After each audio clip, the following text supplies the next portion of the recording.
Hello বন্ধুরা, আমার প্রিয় সোনামণিদের ড্রয়িং শেখার জন্য চাই আত্মবিশ্বাস এবং উৎসাহ।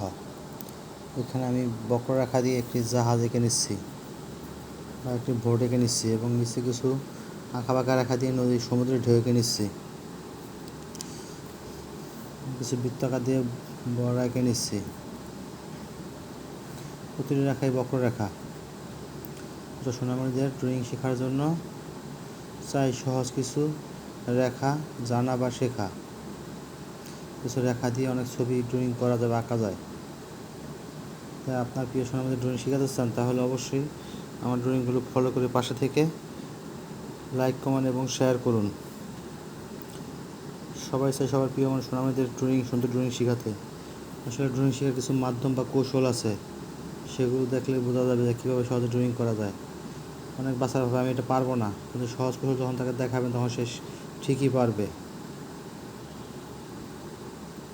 আমরা যাই কিছু করি না কেন তা আমরা প্রথম কেউ পারি না, কিন্তু যখন চেষ্টা করি তখন ঠিকই হয়ে যায়।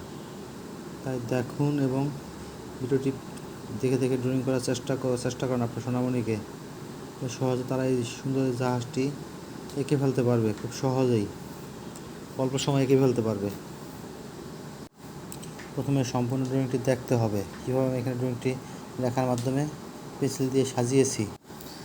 যে কোনো ড্রয়িং শেখার জন্য ফ্রি হাতে, মানে কোনো মাধ্যম ছাড়া, স্কেল বাই ছাড়া ড্রয়িং করতে পারলে সে খুব সহজে অনেক দৃশ্য বা ছবি সহজে এঁকে ফেলতে পারবে। তাই মাধ্যম ছাড়া, কোনো ফর্মা ছাড়া ড্রয়িং শেখানোই বাচ্চাদের উচিত প্রথম অবস্থায়, যাতে তারা সহজে ড্রয়িংগুলো তাদের আয়ত্তে আনতে পারে এবং তারা অন্যান্য ড্রয়িং দেখে করতে পারে।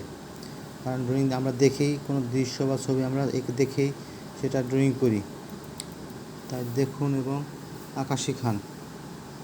প্রতিটি ড্রয়িংয়ের হয় কিছু রেখার মাধ্যমে, রেখাগুলো শিখতে পারলে ড্রয়িং করা